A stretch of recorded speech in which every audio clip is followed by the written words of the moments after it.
तो आज तक का कोरोना क्लिनिक खुलने वाला है ठीक 1 बजे। तो 1 से 5 के दरमियान आप अपने सवाल कर सकते हैं डॉक्टर से, और नंबर क्या है लगातार आपकी टीवी स्क्रीन पर हम दिखा रहे हैं। डॉक्टर सोमानी, मेरा आपसे सवाल है, खबर आई अमेरिका से कि जिनको वैक्सीन लग गया उन्हें मास्क की जरूरत नहीं है। हिंदुस्तान क्या कोई ऐसी उम्मीदें करे? जी हाँ, बिल्कुल। अगर आप देखें तो अमेरिका में 36% पॉपुलेशन वैक्सीनेटेड है, और अगर जहाँ 3-3.5 लाख केसेस होते थे पहले 3-4 महीने पहले, वहाँ पे 30,000 रह गए, यानी कि 1/10 हो गए हैं। और जो वहाँ पे अपनाया गया है वो ये है कि एक्सेसिव वैक्सीनेशन, ज़्यादा से ज़्यादा वैक्सीन दिया जाए। तो इसका मतलब यह है कि वैक्सीन कहीं ना कहीं इफ़ेक्टिव है और एक हर्ड इम्यूनिटी पैदा कर रही है।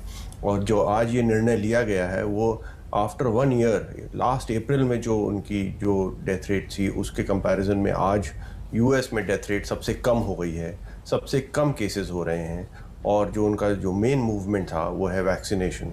वर्ल्ड में 4.4% पॉपुलेशन वैक्सीनेटेड हुई है, लेकिन यूएस में 36% पॉपुलेशन वैक्सीनेटेड हो गई है। तो इसका मतलब यह है कि कहीं ना कहीं एक अच्छी वैक्सीन से हर्ड इम्यूनिटी पैदा हो रही है। बिल्कुल। डॉक्टर राकेश, एक सवाल आपसे भी, जो पहली वेव के दौरान या फिर कहें कि पहले जो संक्रमित हैं उनमें जो एंटीबॉडीज आए, क्या वो दूसरी वेव से लड़ने के लिए सक्षम रहेंगे?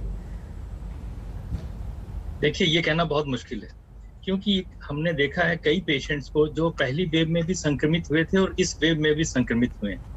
और साइंटिफिक डेटा ये कहता है कि जो एंटीबॉडीज बनती हैं वो मोस्टली जो कोविड इन्फेक्शन की वजह से बनती हैं 3 से 4 या मैक्सिमम 3 महीने के बाद उनका टाइटर्स डाउन होना शुरू हो जाता है। सो ये इस गलतफहमी में बहुत से लोग ना रहें कि हम पिछली बार अगर हमें, क्योंकि ये स्ट्रेन भी दूसरी है, पहली वाली स्ट्रेन दूसरी थी और ये स्ट्रेन दूसरी है, ट्रिपल म्यूटेंट वायरस है जैसा कि हम लोग जानते हैं। सो मेरा अपना ये मानना है, और ये देखा भी गया है कि पहली बार जो लोग इन्फेक्टेड हुए थे उनको भी इन्फेक्शन होने का चांसेस है। सो बेटर ये है कि लोग वैक्सीनेट कराएं अपने को, जो पहले इन्फेक्टेड हो चुके हैं उनको भी दोनों डोज वैक्सीन अपने अपने टाइम से लगनी चाहिए, और तभी वो अपने को प्रोटेक्टेड फील कर पाए। डॉक्टर सुरेश, एक सवाल आपसे कि एक बड़ी आबादी है, या तो वैक्सीन लग चुका है या फिर लगने वाला है, तो कितने समय में हम ये कहें कि हम सेफ जोन में हैं? ये निर्भर करता है कि कौन सा वैक्सीन है। तो जैसे अगर फाइजर का वैक्सीन जो हमारे पास नहीं है उसमें 7 days after the second dose बोलते हैं। कोविशील्ड में 2-3 weeks after the second dose बोल रहे हैं, 2 to 3 वीक्स आफ्टर सेकेंड, 2 या 3 सप्ताह बाद से दूसरा वैक्सीन 2 डोज लगने के बाद। सो इसीलिए सबसे ज्यादा गलती ये होती है कि पहला वैक्सीन लगने के बाद आदमी को लगता है कि हाँ मेरे में शायद इम्यूनिटी शुरू हो गई है, मगर जो जनरल सभी वैक्सीन का डिफरेंट है। तो हमारे देश में जो 2 कोवैक्सीन और कोविशील्ड दोनों का डेटा यही है कि आपका दूसरा डोज लगने के 2 हफ्ते के बाद आप बोल सकते हैं कि आपका एफिकेसी ठीक है। तो फाइजर का वैक्सीन जो है जो यूएस में लग रहा है उसमें 94% तक आपका प्रोटेक्शन है। इंडिया में जो एस्ट्राजेनेका का कोविशील्ड और ये सब लग रहा है इसका करीबन 70 से 72% प्रोटेक्शन है, ये 2 हफ्ता दूसरा वैक्सीन लगने के बाद। डॉक्टर साहब, अब सीधी सी बात है, कोविशील्ड में तो अब गैप बढ़ा दिया गया है, तो फिर हम क्या माने कि पहले डोज के बाद पूरी तरह से सुरक्षित है इंसान जब पहला डोज आपको मिल गया? अभी तक जो भी डेटा जो कोविशील्ड का स्टडी से जो बाहर निकला है उसी डेटा के बारे में यही बता सकते हैं कि ये है। मगर जो इंग्लैंड में जो देखा गया है, क्योंकि इंग्लैंड में भी कोविशील्ड काफी, एस्ट्राजेनेका ऑक्सफोर्ड वैक्सीन काफी लगा है वहां पे भी, तो वहां पे जो उनका जो मानना था कि पहले डोज सबको दे देते हैं कि एटलीस्ट कुछ इम्यूनिटी आएगा एंड देन सेकंड डोज जो है उसके बाद देखा जाएगा। तो उसमें उन्होंने देखा कि उनका वहां पे कोई बहुत ज्यादा आक्रमण नहीं हुआ है। तो may be it is working, इसमें कोई संदेह नहीं है कि डेफिनेटली एक वैक्सीन कुछ हद तक काम कर रहा है। मगर जो 74%, 70 to 70 से 74% जो एफिकेसी जो वैक्सीन का जो डेटा है वो 2 हफ्ता 2 दूसरे डोज के लगने के बाद है।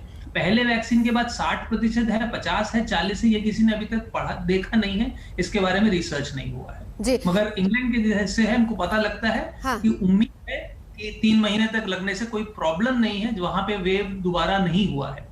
तो डॉक्टर गोगिया, एक सवाल इससे जुड़ा आपसे भी, तो क्या इस फॉर्मूले पर अगर हिंदुस्तान चले, क्योंकि हम तो अभी 18+ वालों पर आ गए हैं, क्या अभी 45+ वालों का हालांकि सेकंड डोज नहीं हुआ, क्या हिंदुस्तान इस फॉर्मूले पर चल सकता है? ऐसा कोई फॉर्मूला हो सकता है कि पूरे देश को कम से कम पहला वैक्सीन, पहला इंजेक्शन तो लग ही जाए? बहुत बढ़िया सवाल है। और पहली बात तो हम ये मानते चले कि इंग्लैंड का अभी तो हमारे अभी जो बताया गया था वो यूएस का बताया गया था। इंग्लैंड में तो 50% से ज्यादा वैक्सीनेशन हो चुके हैं और ज्यादातर उन्होंने कोविशील्ड ही लगाया है। एस्ट्राजेनेका सेम कंपनी है, उनके 50% से ज्यादा लोग हो चुके हैं, उन्होंने ये फॉर्मूला अपनाया। उनका जो अब री इन्फेक्शन है अब तो वो बहुत ही कम है, यूएस से भी कई हद तक कम है। तो हमें इंग्लैंड का सक्सेसफुल फॉर्मूला फॉलो करने में कोई हर्ज नहीं होना चाहिए। उन्होंने अब खुद ही कहा है कि 3-4 महीने बाद आप लगवाइए सेकेंड डोज, और उससे हमारी वैक्सीन के डोजेज भी ज्यादा इस्तेमाल होगी। और मेरे हिसाब से उस तरफ जाने में कोई कम से कम बात नहीं, बिल्कुल कम से कम एक बड़ी आबादी वैक्सीनेट तो हो ही जाएगी। आप सभी का बहुत बहुत शुक्रिया, क्योंकि इसके बाद फोन लाइंस खुल जाएंगी, हमारा कोरोना क्लिनिक खुल जाएगा, तो फिर जनता अब आपसे सवाल करेगी, बहुत सारे सवाल जिनका जवाब आपको देना है। आप सभी का बहुत बहुत शुक्रिया हमारे साथ यहां जुड़ने के लिए। तो ठीक है, 1 बजे आज तक कोरोना क्लिनिक खुलने वाला है।